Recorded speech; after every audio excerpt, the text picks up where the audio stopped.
Hello, everyone. Welcome back to Daily English Dialogues. I am Anna. And I am Mark. Hello, everyone. We are so happy to see you here today. This is a special episode. It is a very long episode because we have a big topic to talk about. That is right, Anna. Today we are going to talk about transport. Transport is a very important part of our lives. We move every day. We go to work, we go to school, we go to the supermarket, we go on vacation. Yes, we cannot live without transport. We need to move from place A to place B. So today we will talk about cars, buses, trains, planes, boats, and even walking. We will use simple English so everyone can understand. Are you ready, Mark? I am ready, Anna. Let's start. So, Mark, let's talk deeply about our morning today. How did you come to the studio? Well, today I drove my car. I live a little bit far away, about 20 kilometers from here, so I usually drive. How was the drive? Was the traffic bad? Oh, Anna, the traffic was terrible. It was a nightmare. There were so many cars on the road. Everyone was going to work at the same time. I sat in my car for 20 minutes without moving. I hate that. That is called a traffic jam, right? Yes, exactly, a traffic jam. It is very boring. You just sit and wait. You look at the car in front of you, you look at the red lights, you listen to the radio, but you cannot move. What about you, Anna? Did you drive today? No, I did not. I do not like driving in the city in the morning. It makes me feel anxious. It is too stressful. I took the bus. The bus? I haven't taken the bus in years. Is the bus fast? Sometimes it is fast and sometimes it is slow. It depends on the bus lane. Ah, the bus lane. That's the special part of the road only for buses, right? Yes, when cars are stuck in traffic, the bus can drive past them in the bus lane. That feels very good. You see all the sad drivers in their cars, and you go zoom past them. Hey, I am one of those sad drivers. That is not nice. But I understand. So the bus was good today? Today, it was okay. The good thing about the bus is that I can relax. I do not have to drive. I can read a book. I can check my emails. I can listen to music on my phone. That is true. When you drive, you must focus. You must look at the road, the mirrors, the other cars. You must be careful every second. On the bus, you can close your eyes. Exactly. Sometimes I sleep for 10 minutes. It's a nice little nap before work. But there are bad things about the bus, too. It is not perfect. Like what? What's the worst thing? Well, mostly the people. Sometimes it is very crowded. Crowded means there are too many people in a small space. Ah, like sardines in a can. Yes, like sardines. If there are no empty seats, I have to stand up. I have to hold the metal pole. Standing up for 30 minutes while the bus starts and stops is not fun. My legs get tired. I can imagine. And if the bus driver drives badly? Ugh, don't get me started. Some drivers are very rough. They hit the brakes hard, screech, and everyone falls forward. Then they hit the gas, vroom, and everyone falls backward. It's like a roller coaster, but not fun. That sounds dangerous. What about the smell? Public transport can be smelly. Yes, that is a big problem. Sometimes people eat food on the bus. Someone opens a bag of fast food, and the whole bus smells like French fries. Or sometimes people have strong perfume. Or sometimes people just smell like sweat. That is unpleasant. In my car, I control the smell. I have a little air freshener. It smells like ocean breeze. See, that's a luxury. But Mark, think about the cost. Money is important. My bus ticket is cheap. It costs $2. How much does your car cost? That is a painful question, Anna. My car is very expensive. Tell me. First, I have to buy the car. That is thousands of dollars. Then I have to pay for petrol, or gas. Gas prices are going up every month. Every time I go to the gas station, I feel sad. And insurance? Yes, car insurance. I pay that every year. And maintenance. Do you know what maintenance is? Yes, that is when you fix the car, right? Like changing the oil or checking the tires? Exactly. Last month, my car made a funny noise. Clunk, clunk, clunk. I took it to the mechanic. The mechanic said, "You need a new engine part." It cost me $500. Wow, that's a lot of money. I can take the bus for a whole year for $500. I know, and I haven't even talked about parking. Parking is a big problem in the city. Is it hard to find a place to put your car? It is impossible. Sometimes I arrive near the studio, but I cannot stop. I drive around in circles. Is there a space here? No. Is there a space there? No. I drive around for 15 minutes just to find a parking space. And you probably have to pay for it. Yes, parking in the city center is not free. I have to pay the parking meter. It's expensive. So let's compare. Cars give you freedom. You can leave when you want. You can go where you want. You have your own music and your own smell. Correct. It is my private space. I can sing loudly in my car. I love singing along to the radio. I'm happy I'm not in the car with you when you sing. But cars are expensive, stressful, and bad for the environment. That is true. Cars create pollution. Smoke comes out of the back. It's not green. Buses are cheap. They're better for the planet because one bus carries 50 people. That means 50 fewer cars on the road. And you can relax on the bus. But buses are crowded, smelly, and you have to wait for them. Ah, the waiting. That is the other bad thing. In the winter, waiting for the bus is terrible. Why? Because of the cold? Yes. Imagine it is raining. It's windy. You're standing at the bus stop. There's no roof. You look at your watch. Where is the bus? It's late. You get wet and cold. And then the bus comes and it's full and it doesn't stop? Ah, that is the worst feeling.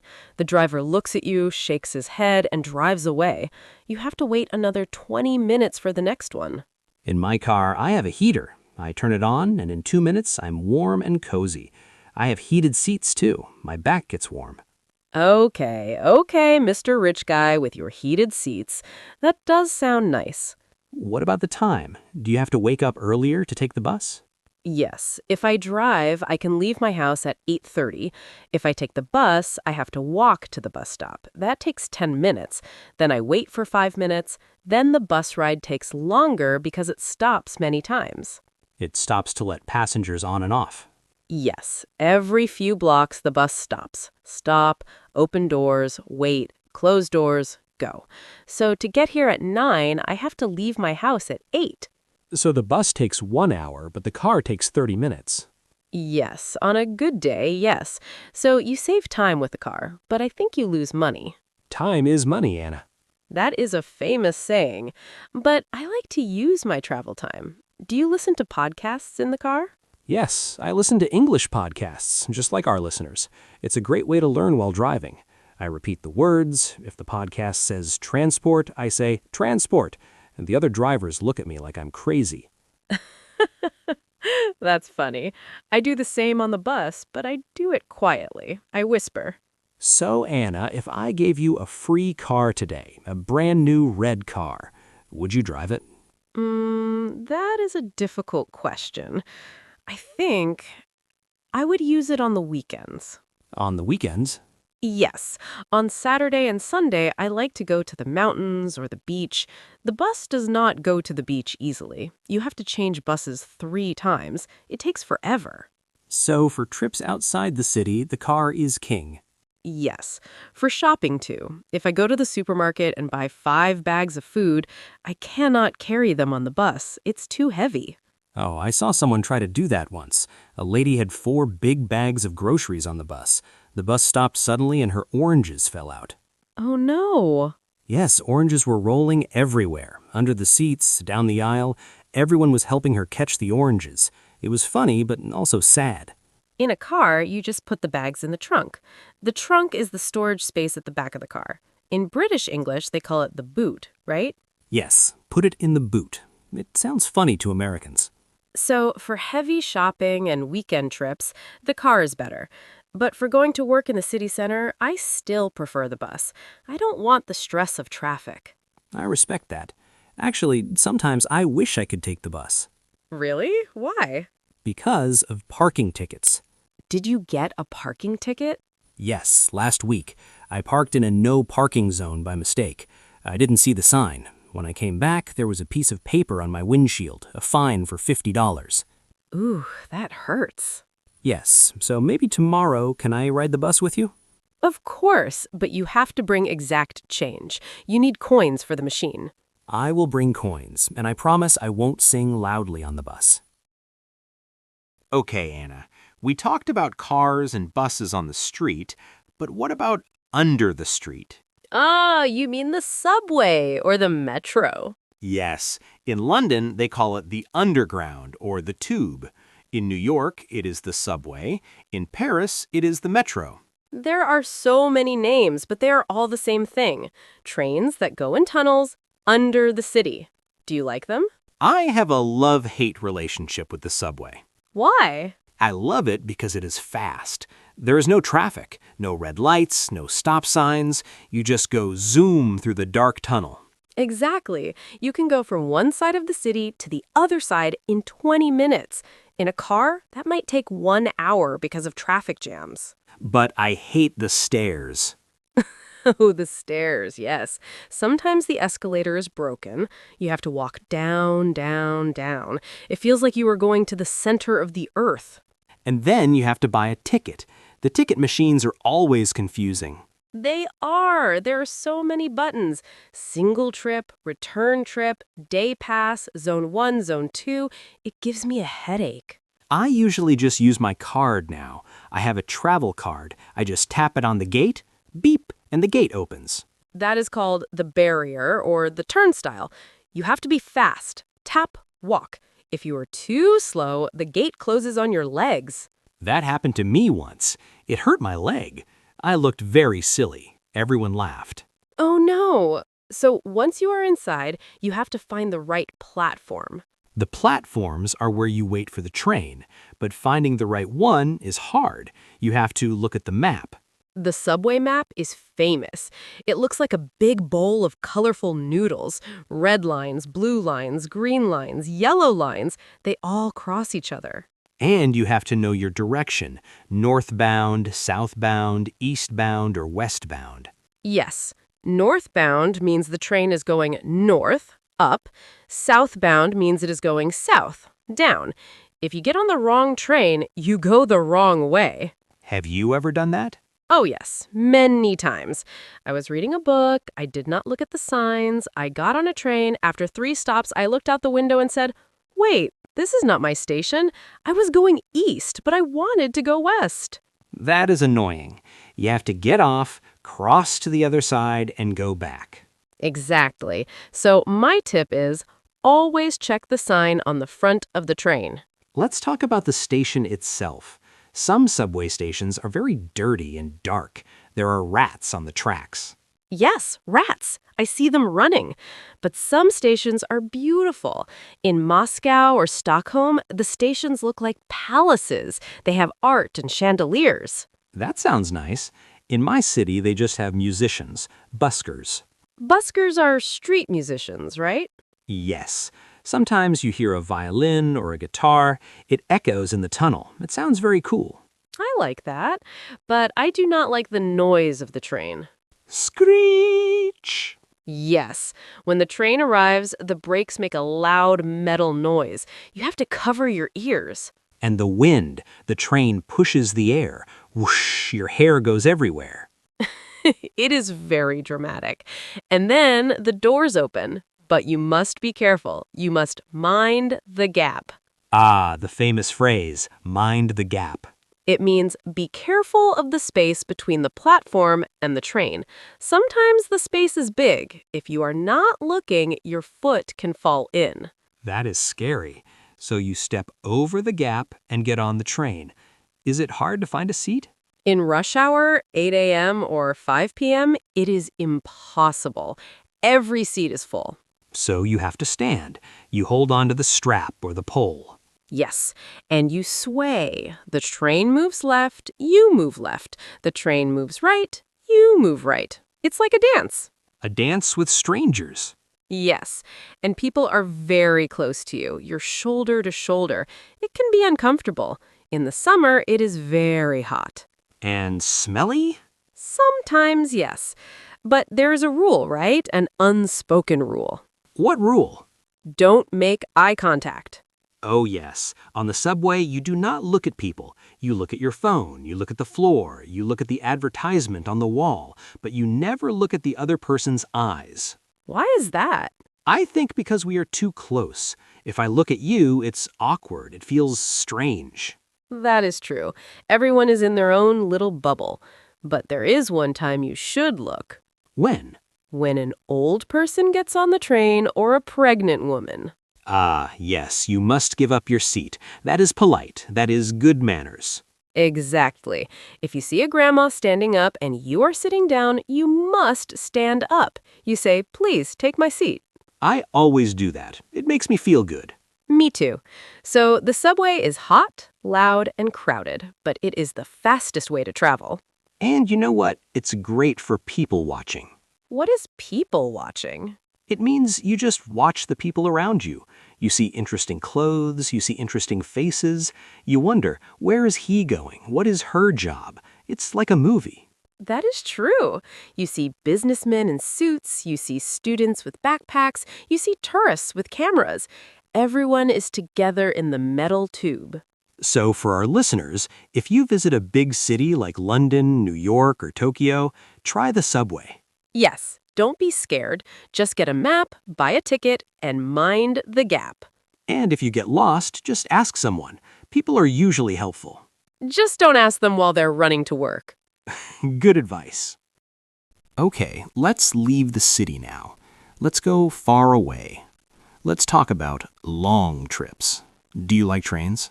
I love trains. I think trains are my favorite type of transport. Really? Better than flying? Yes, much better. The train station is usually in the middle of the city. You don't have to take a long taxi ride to the airport, and the station is often a beautiful building, old, big, and full of history. That is true. Some stations look like castles or museums, like Grand Central in New York or St. Pancras in London. Exactly. It feels romantic.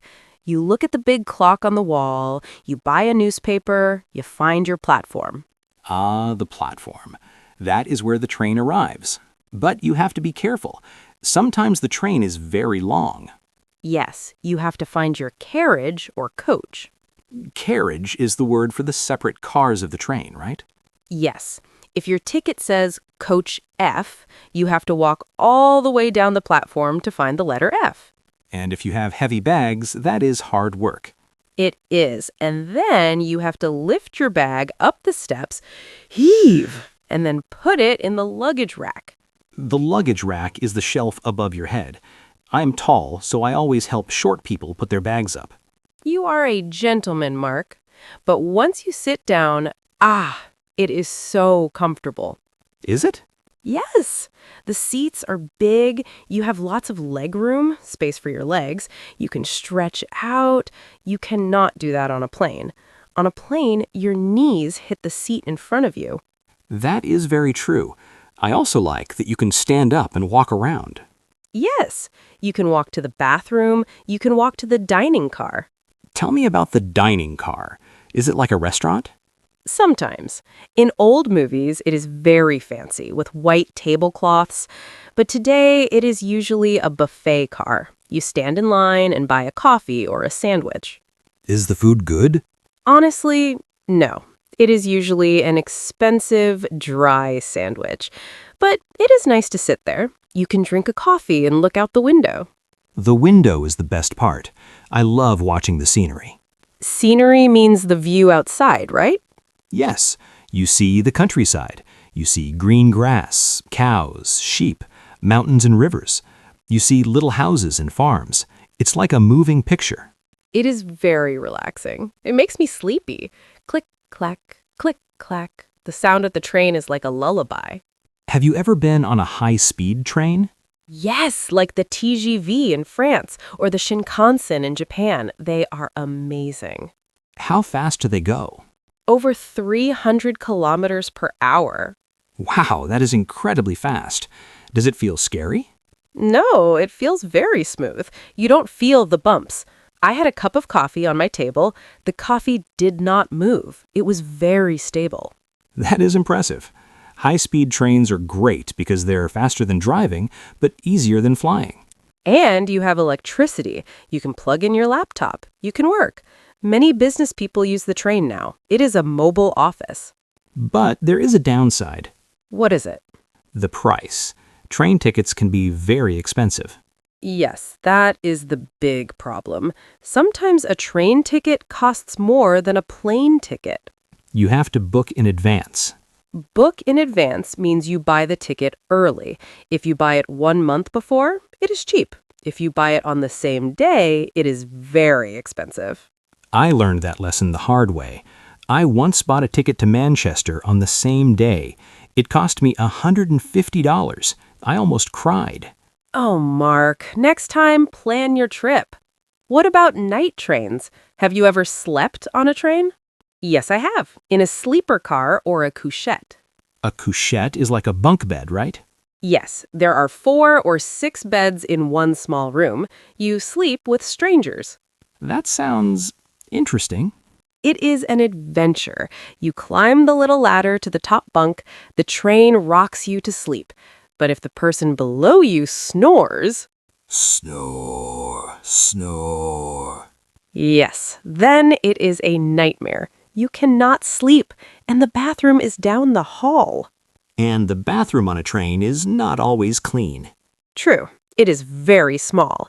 Taking a shower on a train is difficult. The water goes everywhere because the train is moving. I think I prefer a hotel. I like my bed to stay still.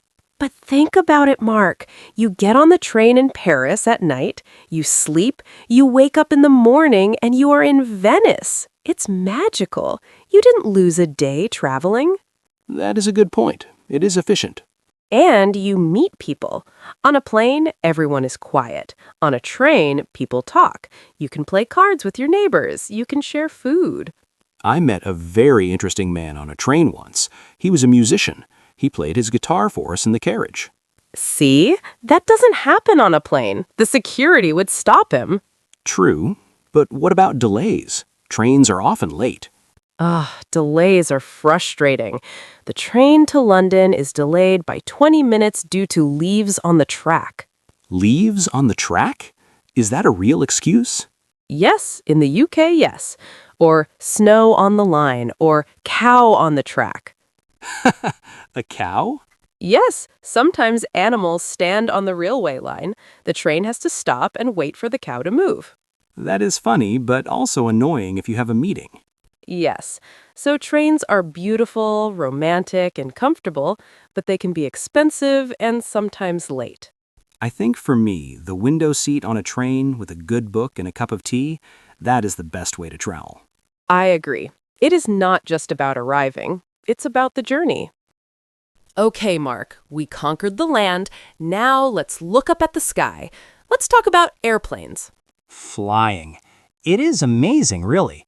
We are sitting in a heavy metal tube in the clouds. It is magic. It is the fastest way to travel. But be honest, Mark, do you like flying?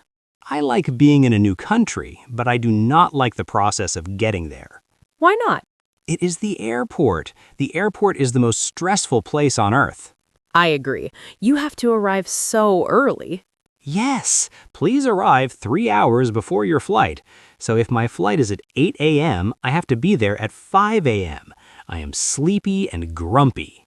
And then you have to check in. You stand in a long line. You wait. You wait. Finally, you talk to the person at the desk. You give them your passport. And then the scary moment, weighing the suitcase. Oh, I hate that moment. I always pack too much. I'm afraid the bag is too heavy. I'm sorry, sir, your bag is 25 kilograms. The limit is 23.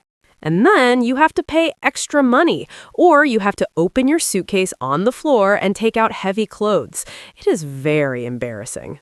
After you lose your bag, you have to go through security. Security is necessary for safety, but it is very annoying.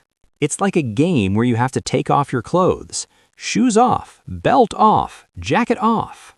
And the electronics. Laptops out of the bag, tablets out, and the liquids. Ah, the liquids rule. You cannot have a bottle of water, you cannot have a big shampoo, it must be small bottles, 100 milliliters. I once forgot a big bottle of expensive perfume in my bag. The security man took it. He threw it in the bin. I was so sad. That is painful. And then you walk through the metal detector or the body scanner. You have to stand with your hands up like a criminal. Yes. And then you have to put your belt back on and tie your shoes quickly because people are waiting behind you. Once you survive security, you go to the departure gate. What do you do while you wait? I usually go to the duty-free shops. I like to look at the chocolate and the cosmetics. Duty-free is dangerous. You think it's cheap, but you spend $50 on chocolate you don't need. True. Finally, it is time to board. They call your row. Rows 10 to 20, please board now. And everyone rushes to the door. Why? The plane will wait. You have a seat number, but everyone runs like it's a race. Let's talk about the seats. This is the most important question. Window, middle, or aisle? I'm a window person, 100%. Why? Because I can lean my head against the wall and sleep, and I like to look at the clouds. It looks like a white ocean. It is beautiful. I'm an aisle person. The aisle is the seat near the walkway. Why the aisle? You get bumped by the food cart. Yes, but I have freedom. If I need to go to the toilet, I can just stand up. I don't have to ask the stranger next to me to move. Excuse me, sorry, excuse me. I hate doing that. But we can agree on one thing. The middle seat is the worst. Oh, the middle seat is terrible. You have no window, you have no freedom, and you have no armrests. The person on the left takes one armrest, the person on the right takes the other. You have to sit like a mummy. Exactly. If you get the middle seat on a long flight, it is bad luck. So, we're in our seats, the plane starts to move. How do you feel during takeoff? Takeoff makes me nervous. The engines get very loud. Roar! The plane goes fast, faster, faster, and then lifts up. My stomach feels like it drops. I actually like that feeling. It feels powerful, but I do not like turbulence. Turbulence is when the air is bumpy, right? Yes, the pilot says, "Ladies and gentlemen, please fasten your seatbelts. We are going through some rough air." And then the plane shakes. Shake, shake, shake. I hate it. I hold the seat very tightly. My hands turn white. It's scary, but it's usually safe. It's just like driving on a bumpy road. My brain knows it's safe. My stomach does not know. What about the food? Chicken or pasta? Airplane food is famous for being bad. It's usually a small, hot tray. The bread is cold. The meat is mysterious. And it's hard to eat because the space is so small. If the person in front of you reclines, puts their seat back, the tray table hits your chest. That is very rude. Don't put your seat back during dinner. Finally, we arrive. The plane lands. Landing can be bumpy too. Thud. And then in some countries, people clap. Yes, they applaud the pilot. Clap, clap, clap. Do you do that?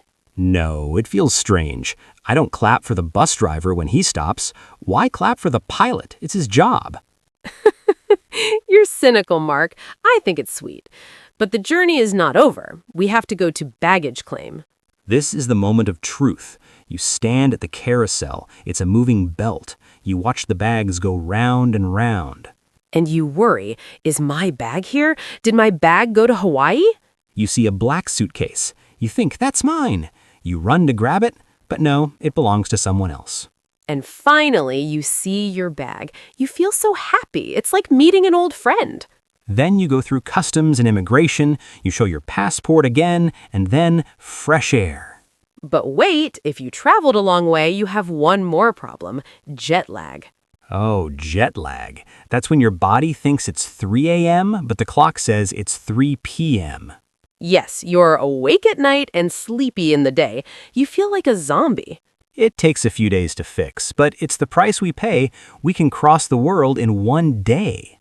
Exactly. We can have breakfast in London and dinner in New York. That is amazing. So even with the security, the bad food, and the middle seat, I think flying is worth it. I agree. Just remember to pack light. We talked about land and sky. Now let's talk about the big blue water. Let's talk about boats. The ocean. It covers 70% of the Earth, so we need boats. But do you like them? I love being on the water. It feels very free. What about you? I like boats if the water is calm. If the sea is flat like a mirror, I am happy. And if the sea is rough? If there are big waves, oh no, then I get seasick. Seasickness is a terrible feeling. You feel dizzy, your stomach turns upside down, you want to vomit. Yes, my face turns green. I have to lie down and close my eyes. It ruins the trip. You need to take a pill for that, or look at the horizon. The horizon is the line where the sky meets the sea, right? Yes, if you look at that straight line, your brain feels better. It stops the spinning. Good tip. But on a nice sunny day, a boat trip is wonderful. Have you ever been on a ferry? Yes, many times. A ferry is a big boat that carries people and cars across the water, usually for a short trip, like 1 or 2 hours. I took a ferry last summer to go to an island. It was an interesting experience. Tell me about it. First, you have to drive your car onto the boat. That is strange. You drive inside the ship's stomach. Yes, the workers wave at you. Left, right, stop. You have to park very close to the other cars. Then you go upstairs to the passenger deck. The deck is the floor of the boat, usually outside. Yes, we stood on the deck. The wind was blowing in our hair, the sun was shining. We saw seagulls flying behind the boat. Why do seagulls follow the boat? Because they want food. People throw chips or bread to them. It is very fresh. The air smells like salt. It wakes you up. But ferries are usually slow. Yes, slow and steady, but you can walk around. You can buy a coffee. It's better than sitting in a car. What about huge boats? What about cruise ships?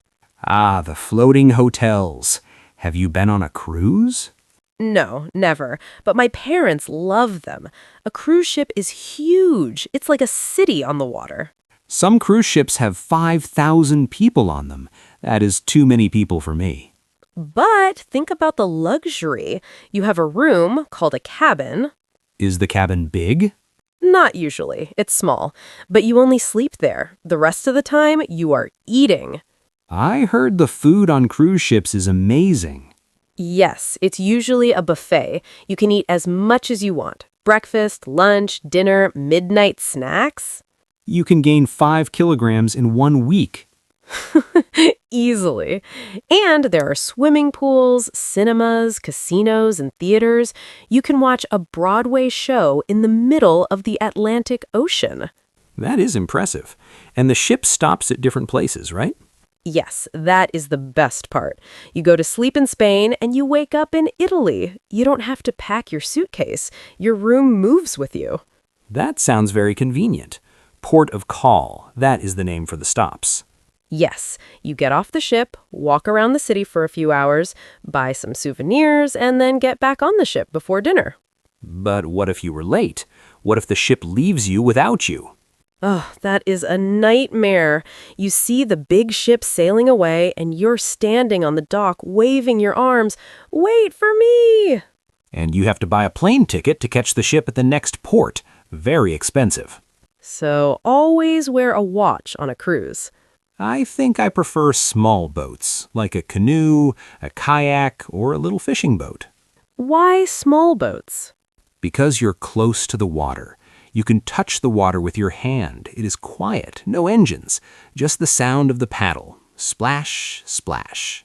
That is very peaceful, like on a lake or a river. Have you ever been on a gondola? In Venice? Yes, it is very romantic. The man stands at the back and pushes the boat with a long pole. Sometimes he sings. Oh, sole mio! Exactly. It's slow, but beautiful. You see the old buildings from the water. But you must be careful not to fall in. The water in Venice is not clean. No swimming in the canals. But what about safety? On a boat, safety's important. Yes, you must know where the life jackets are. A life jacket is the orange vest that helps you float. And the lifeboats, if the ship sinks, like the Titanic, you need a lifeboat. Anna, don't say Titanic. That is bad luck. Sorry, but modern ships are very safe. They have radar and GPS. They don't hit icebergs often. Good. So for relaxation, a boat is great. For speed, not so good. Unless it's a speedboat. Vroom, those are fun. You bounce on the waves. It's like riding a motorcycle on water. Too fast for me. I like my slow ferry with a cup of tea, thank you very much. You are just like an old man, Mark. Maybe I am. Okay, Anna. We have used engines, motors, and fuel. Now, let's talk about active transport. Active transport means you use your body to move. You use your muscles. It is the healthiest way to travel. And the cheapest. Let's start with bicycles. Cycling is very popular now. It is. In some countries, like the Netherlands or Denmark, everyone rides a bike. It is the normal way to travel. Even grandmothers ride bikes. Cycling is great because it is free. You buy the bike once, and then you pay nothing. No gas, no tickets, no insurance. And it is very healthy. It is good exercise for your legs and your heart. You get fit while you go to work. But you need the right equipment. You need a helmet. A helmet is the hard hat you wear to protect your head. Yes, safety first. If you fall off the bike, the helmet saves your life. Do you wear one? Always. It looks a bit silly. It messes up my hair. We call it helmet hair. Yes, flat hair. But it is better to have flat hair than a broken head. True. You also need lights, a white light on the front and a red light on the back. Especially in winter when it is dark. Cars must see you. You should wear a high-visibility jacket. That is the bright yellow or orange jacket with reflective strips. You look like a construction worker. Exactly. You glow in the dark. But Anna, there are dangers. Yes, cars often do not see bicycles. You must be very careful. Do you have cycle lanes in your city? Yes, a cycle lane is a special path painted on the road. Usually it's green or blue. Only bikes can go there. That makes me feel safer. I don't like riding next to big buses. It's scary. Me neither. And the weather is important. Cycling in the rain is miserable. Oh, it is the worst. You get wet, cold, and dirty. The water from the road splashes onto your back. You need mud guards for that, the plastic covers over the wheels. And hills. I hate hills. Why? Because I get tired. I pedal and pedal, but the bike moves slowly. I start to sweat. I don't want to arrive at work sweating. It's gross. That is why electric bikes, or e-bikes, are popular now. Tell me about e-bikes. Are they like motorbikes? No, they look like normal bikes, but they have a battery and a small motor. When you pedal, the motor helps you. It pushes you. So hills are easy? Yes, you go up the hill effortlessly. Zoom. You don't sweat. It is perfect for lazy people like you, Mark. Hey, I am not lazy. I am just energy efficient. I want an e-bike. But they are heavy and expensive, and you must lock them up carefully. Ah, theft. That is a problem. You need a strong lock, a thick metal chain.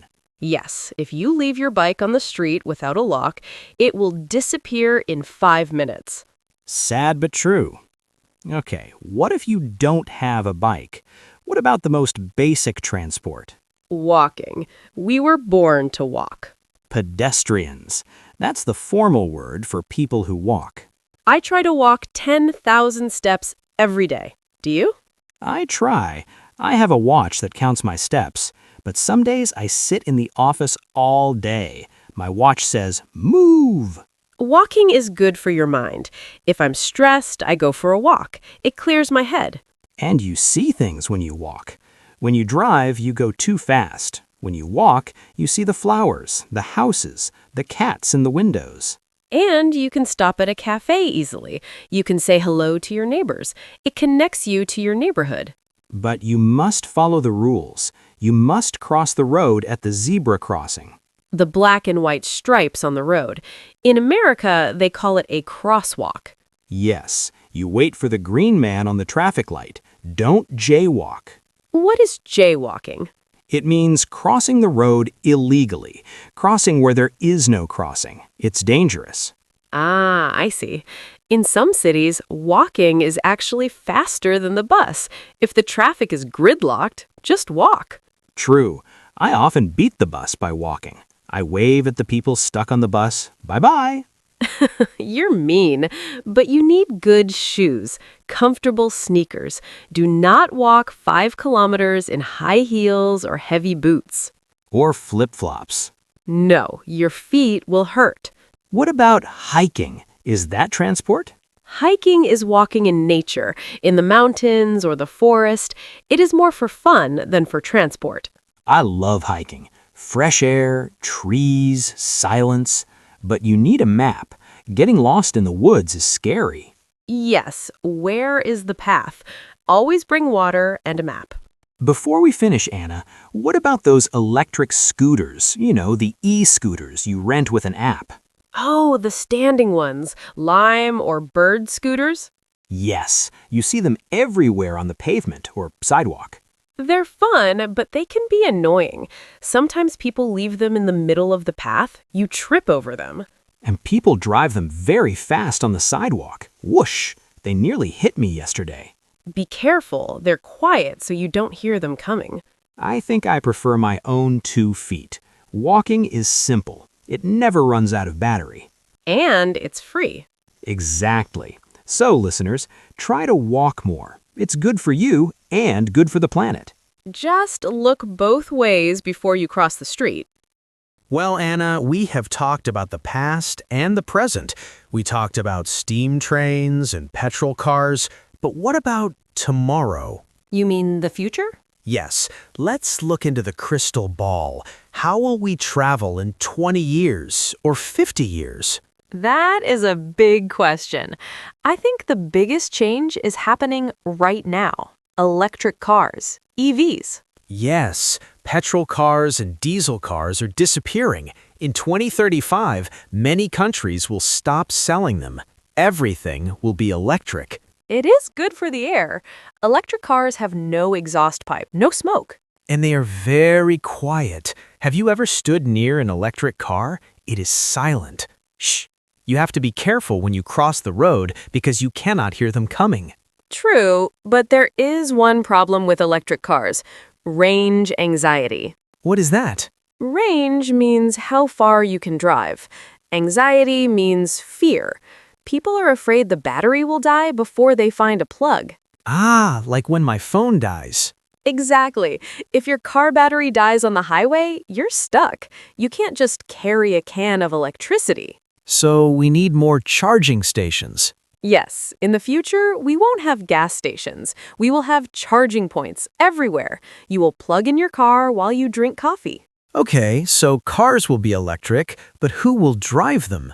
Maybe nobody. You mean self-driving cars? Yes, autonomous vehicles, robot cars. Imagine that. You get in the car, you say, "Car, take me to Grandma's house." Then you turn your seat around, you play cards with your family, you watch a movie, you sleep. The car drives itself. It uses cameras and lasers to see the road. That sounds amazing, but it's also a little scary. Do you trust a computer to drive your car at 100 kilometers per hour? Well, computers do not get tired. Computers do not drink alcohol. Computers do not look at their phones while driving. Maybe they are safer than humans. That is a good point. Human error causes most accidents. If all cars are robots, they can talk to each other. "Hello, I'm turning left. Okay, I will slow down." Exactly. No more traffic jams. What about delivery? I heard about drones. Oh, yes, delivery drones, small flying robots. Imagine you order a pizza. 20 minutes later, you hear a buzzing sound. Zzz. You look out the window. A drone is flying down from the sky with a pizza box. That would be cool. No more delivery trucks blocking the street. But the sky would be very busy. It might look like a swarm of mosquitoes. I hope they don't drop the pizza on my head. Let's talk about trains again. Have you heard of the maglev? Maglev? What is that? It stands for magnetic levitation. It means the train floats on magnets. It doesn't touch the track. It has no wheels. No wheels, so there's no friction? Exactly. Because there's no friction, it can go incredibly fast, 600 kilometers per hour. That's faster than a plane. Almost. Japan and China are building them now. You could live in one city and work in another city 500 kilometers away. The commute would only take 45 minutes. And then there's the Hyperloop. That's the idea from Elon Musk, right? Yes, it's a maglev, but inside a tube. They suck all the air out of the tube. It's a vacuum. So there's no air resistance. Correct. It's like a bullet in a gun. It could go 1,000 kilometers per hour. That sounds terrifying, being in a metal tube underground at 1,000 kilometers per hour. I think I will walk. You're old-fashioned, Anna. Finally, Mark, what is the ultimate transport, the final frontier? Space travel. Yes, rockets. Right. Right now, only astronauts go to space, but billionaires are building rockets for tourists. Space tourism. You pay a lot of money, millions of dollars, to go up, look at the Earth, float in zero gravity for 10 minutes, and come back down. It's very expensive now, but maybe in 50 years it'll be like a plane ticket. Ladies and gentlemen, welcome to the moon. The local time is, well, there is no time here. Imagine a holiday on the moon. How was your trip? Oh, it was okay, but the hotel had no atmosphere. That is a terrible joke, Mark. I know, but seriously, transport is changing fast. It is, but I hope we don't forget the simple things. Like what? Like walking, like riding a bike. Technology is great, but we must keep our bodies moving. We shouldn't become lazy robots. I agree. The future should be high-tech, but also healthy and green. Maybe in the future we will have teleportation, like in Star Trek. Beam me up, Mark. Now that would be the best transport. No waiting, no tickets, instant travel. One day maybe, but for now we have to take the bus home. That brings us back to reality. Thank you so much for joining us on this deep dive into confidence. If you enjoyed this longer format, please let us know in the comments. And don't forget to subscribe to Daily English Dialogues for more practical English tips. See you next time. Goodbye.